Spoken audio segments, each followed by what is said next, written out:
نبی پاک دے غلام نے جنہوں نے شفا دی ہے ابو بکر صدیق نے عمر بن خطاب نے عثمان غنی نے مولا علی نے بلال حبشی نے طلحہ بن زبیر نے حضرت صہیب رومی نے یہ نبی کے حضرات یہ قرآن مجید جو مصطفیٰ کے نازل ہویا میرے کریم نبی علیہ الصلوۃ والسلام نے یہ قرآن اپنے صحابہ کے سامنے بیان فرمایا کہ جب صحابہ نے آقا کی زبان کو سنیا کہ قرآن سن کے ایسا نشہ چڑھیا صحابہ کرام قرآن کا نشہ جب چڑھیا پھر کیفیت یہ ہوئی ابو بکر صدیق نے اپنے گھر کے اندر نکی مسجد بنا لی اس مسجد میں بیٹھ کے ابو بکر صدیق کی پڑھ رہے یاسین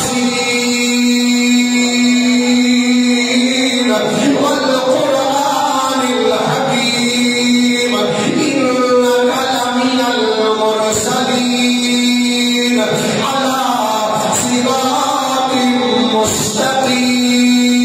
مستقیم. ایک دن گزریا دو دن گزرے تین دن گزرے صبح کا ٹائم ہے ابو بکر صدیق نے دروازے پہ دستک ہوئی صدیق اکبر دروازے تو باہر آئے آ کے دیکھا مکے کے کافر بوئے تے کھڑے نے آپ نے فرمایا او کی لینے واسطے آئے ہو آخر لگے ابو بکر اسی تیرے پہ ایک گزارش لے کے آئے ہو فرمایا دسو کیڑی گزارش لے کے آئے ہو آخر ابو بکر جو پڑھنا ہے جتنا مرضی پڑھیا کر صبح پڑھیا کر راتی پڑھیا کر دوپہر پڑھیا کر اور اسی تیروں کہنا ہے اے ابو بکر اجڑی سویرے سویرے تلاوت کرنا ہے کہ ہولی ہولی آواز وچ کریا کر فرمایا کیڑی وجہ آخر لگے وجہ ہے